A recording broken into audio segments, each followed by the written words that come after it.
Hello and welcome to Comcast Newsmakers. I'm Candace Kelly. Gun violence certainly has been a topic of concern for a number of years, making the headlines. And today I'm joined by Congressman Frank Pallone Jr.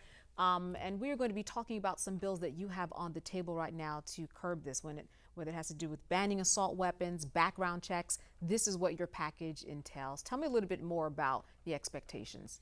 Well, this is basically what President Obama has put forward, and he's been talking about it for a long time. And we had a sit-in, some of you may remember it was a few months ago on the House floor, where we asked that some of these bills be brought up, because right now the Republican leadership in the House of Representatives won't even consider any of the bills.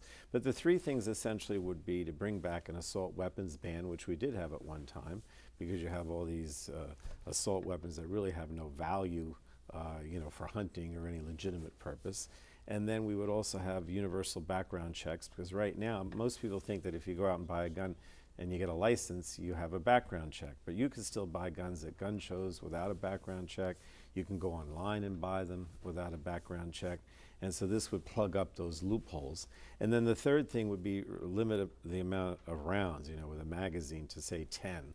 Because, as you know, a lot of these weapons now, automatic weapons, will have unlimited rounds.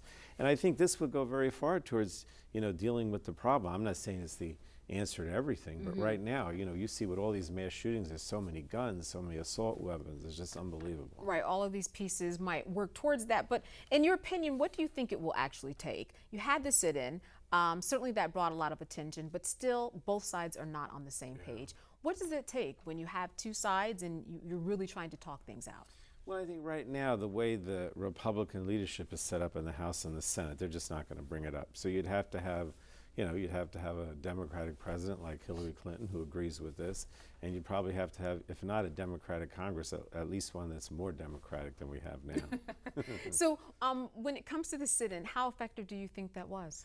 It brought a lot of attention, Candace. In other words, I think that some of these issues have not been in the forefront as much as they should be, and it just brought a lot of attention. I even today get more people talk about that sit-in than almost anything else that's happened in Congress in the last 5 or 10 years. Yeah, because it was something that was unusual, and it certainly got a lot of attention. What are your thoughts then about, I guess you're saying it depends on the president in terms of what the outcome of this package will be? Yeah, I just don't think that with the current Congress, even though President Obama is pushing for this, that they will bring up any of these measures. If you remember, during the sit-in, they didn't even want to bring up the no-fly bill, which basically said if you were on the no-fly list, you couldn't buy a gun. Right. And this, of course, is much more extensive. Absolutely. All right. Well, I want to thank you so much for being with us and giving us an update there. Thank you. Congressman Frank Pallone Jr. And I'm Candace Kelly for Comcast Newsmakers. Thanks for joining us.